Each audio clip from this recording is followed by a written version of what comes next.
Hello everyone. तो आज हम करने वाले हैं सर्कुलर सीटिंग अरेंजमेंट का क्वेश्चन। तो चलिए शुरू करते हैं। The question says A B C D E and F are sitting around a circular table. तो ये सर्कुलर सीटिंग अरेंजमेंट का क्वेश्चन है। तो यहाँ पे कह रहा है A B C D E and F एक सर्कुलर टेबल में बैठे हुए हैं। तो यहाँ पे हमारे पास टोटल 6 लोग हैं, A B C D E F। तो आप कैसे करोगे? या तो आप सर्कल बना सकते हो, ठीक है, और उस पर आप जैसा कि जो कि नॉर्मली करते हैं वो कर सकते हो, या फिर एक और है कि आप ऐसे सर्कल बनाने में हो सकता है कि कुछ ये कॉम्पिटिटिव एग्जाम्स में भी क्वेश्चंस आते हैं तो थोड़ा टाइम वेस्ट होता है। इससे अच्छा आप इस तरीके से बनाइए, ठीक है, इस तरीके से। तो अगर आप गिनेंगे तो हमारे पास जो लाइन्स हैं वो कितनी हो गई हैं?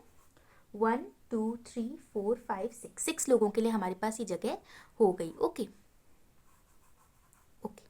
तो अब आप क्या करेंगे, आगे पढ़ते हैं।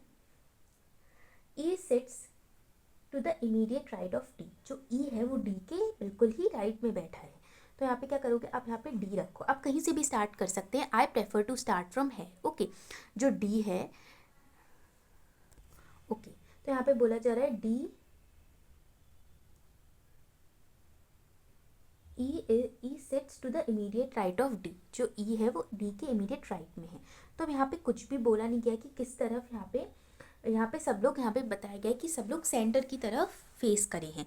तो अगर आपको लेफ़्ट राइट देखने में दिक्कत होती है तो I am just telling you, एक रूल होता है लेफ़्ट हैंड थंब रूल, जो आप यूज़ कर सकते हो, जिसके हिसाब से अगर आपको राइट और लेफ़्ट के बारे में पता करना है तो आप इस तरीके से, जैसे अभी सब सेंटर की तरफ फेस करे हैं तो आप इस तरफ एरो लगा दो, और आपका जो ये फिंगर्स हैं वो इस साइड होनी चाहिए, इसके एरो के इस साइड होनी चाहिए। तो आपका जो राइट जो आगे का पार्ट है वो राइट को डिनोट करेगा, और जो आपका पीछे का पार्ट है, ये वाला पार्ट जो है वो लेफ्ट को डिनोट करेगा। तो अभी हमसे क्वेश्चन में क्या बोला गया है, तो E sits to the immediate right of D। तो अगर आप यहाँ पे दिखाओगे सब सेंटर की तरफ फेस करें तो आप फिंगर्स को सेंटर की तरफ रखो, और अब क्या होगा, E जो है वो किस साइड होगा, E will be immediate right of D। तो E इस साइड आ जाएगा, बिकॉज हमने यहाँ पे रखा तो ये वाला पार्ट राइट को डिनोट करता है। तो E जो है वो D के इमीडिएट राइट में हमारे पास आ गया। फाइन, आगे बढ़ते हैं। A is an immediate neighbour of B and D। जो A है वो immediate neighbour of B and D है। तो अगर हम A यहाँ पे रखें, ठीक है, और B फिर यहाँ पे आ जाएगा, क्योंकि हमसे क्या बोला गया है क्वेश्चन पे कि A is an immediate neighbour of B और D दोनों का नेबर है, तो ये यहाँ पे आ गया। उसके बाद F sits second to the right of D।